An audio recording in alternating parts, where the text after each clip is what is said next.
ನಮಸ್ಕಾರ ಸ್ನೇಹಿತರೆ, ಮನೆ ಅಡುಗೆ ಕಾರ್ಯಕ್ರಮಕ್ಕೆ ಸ್ವಾಗತ. ಈಗಂತೂ ಮಳೆ ಜೋರಿದೆ, ಹಾಗಾಗಿ ಚುರುಮುರಿ ಮಾಡಿದ್ದೀನಿ ಸ್ನೇಹಿತರೆ, ಸಂಜೆ ಸ್ನ್ಯಾಕ್ಸಿಗಾಗಲಿ ಅಂತ. ನಾನಿಲ್ಲಿ ಗಟ್ಟಿ ಮಂಡಕ್ಕಿ ತೊಗೊಂಡಿದ್ದೀನಿ. ನಿಮ್ಗೆ ಯಾವ್ದು ಸಿಗುತ್ತೆ ಅದನ್ನೇ ತೊಗೊಂಡ್ರೆ ಆಗುತ್ತೆ. ಈಗ ಇಲ್ಲಿ ಒಂದು ಪ್ಯಾನಲ್ಲಿ ಎಣ್ಣೆ ಸೇರಿಸಿಟ್ಕೊಂಡಿದ್ದೆ. ಒಂದು ಬಟ್ಲಷ್ಟು ಶೇಂಗಾನ ಸೇರಿಸ್ಕೊಂಡಿದ್ದೀನಿ. ಸ್ವಲ್ಪ ಅರ್ಧ ಭಾಗದಷ್ಟು ಇದು ಫ್ರೈ ಆಗಲಿ. ಸ್ವಲ್ಪ ಮೀಡಿಯಮ್ ಫ್ಲೇಮಲ್ಲಿ ಹುರ್ಕೋಬೇಕು. ಇದು ಅರ್ಧ ಭಾಗ ಫ್ರೈ ಆದಮೇಲೆ ಅದೇ ಒಂದು ಬಟ್ಲಷ್ಟು ಹುರ್ಗಡ್ಲೆನ ತೊಗೊಂಡಿದ್ದೀನಿ. ಹುರ್ಗಡ್ಲೆ ಮತ್ತು ಶೇಂಗಾನ ಇಷ್ಟಪಡೋರು ಜಾಸ್ತಿ ಕೂಡ ಹಾಕ್ಕೋಬೋದು. ಈಗ ನೋಡಿ, ಇದೇ ಥರನೇ ಕೈ ಬಿಡದೆ ಹುರ್ಕೋತಿದ್ದೀನಿ. ಇದು ಸ್ವಲ್ಪ ಕೆಂಪಗಾಗಲಿ. ಈಗ ಚೆನ್ನಾಗಿ ಫ್ರೈ ಆಗಿದೆ ಸ್ನೇಹಿತರೆ. ಈಗ ಇದನ್ನು ತೆಗೆದಿಟ್ಕೋತಿದ್ದೀನಿ. ಈಗ ಇದೇ ಎಣ್ಣೆಗೆ ಜಜ್ಜಿರೋ ಬೆಳ್ಳುಳ್ಳಿನ ಸೇರಿಸ್ಕೊತಿದ್ದೀನಿ. ಬೆಳ್ಳುಳ್ಳಿ ಫ್ಲೇವರ್ ಇಷ್ಟ ಆಗಲ್ಲ ಅನ್ನೋದಾದರೆ ನೀವು ಕೊಬ್ಬರಿನ ತೆಳ್ಳಗೆ ಉದ್ದಕ್ಕೆ ಕಟ್ ಮಾಡಿ ಹಾಕ್ಕೊಂಡ್ರೆ ಅದು ಕೂಡ ಚೆನ್ನಾಗಿರುತ್ತೆ.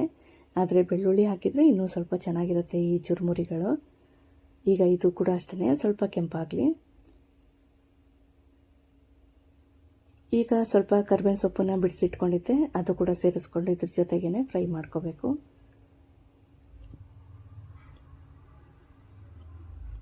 ಈಗ ಎರಡನ್ನೂ ಸೇರಿಸಿ ಇದನ್ನು ಫ್ರೈ ಮಾಡಾದ್ಮೇಲೆ ಇದನ್ನು ತೆಗೆದಿಟ್ಕೊತಿದ್ದೀನಿ.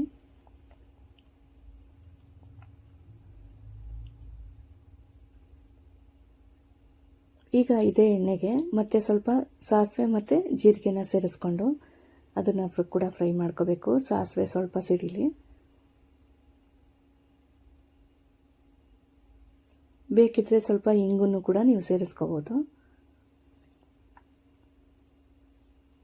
ಈ ಥರ ಇದು ಚಟಪಟ ಅಂತ ಸಿಡ್ದಾದ್ಮೇಲೆ ಫ್ಲೇಮನ್ನು ಆಫ್ ಮಾಡಿಕೊಂಡು ಸ್ವಲ್ಪ ಎಣ್ಣೆ ತಣ್ಣಗಾದ್ಮೇಲೆ ಸ್ವಲ್ಪ ಖಾರದ ಪುಡಿ, ಸ್ವಲ್ಪ ಅರಿಶಿನ ಪುಡಿನ ಸೇರಿಸ್ಕೊಂಡಿದ್ದೀನಿ. ಈಗ ತುಂಬ ಎಣ್ಣೆ ಬಿಸಿ ಇತ್ತು ಅಂದರೆ ಈ ಖಾರದ ಪುಡಿ ಎಲ್ಲ ಕಪ್ಪಾಗ್ಬಿಡುತ್ತೆ, ಅದಕ್ಕೋಸ್ಕರ ಈಗ ಎರಡನ್ನೂ ಒಂದ್ಸರಿ ಮಿಕ್ಸ್ ಮಾಡಿಕೊಂಡು ಈಗ ಮಂಡಕ್ಕಿಗೆ ಸೇರಿಸ್ಕೊತಿದ್ದೀನಿ.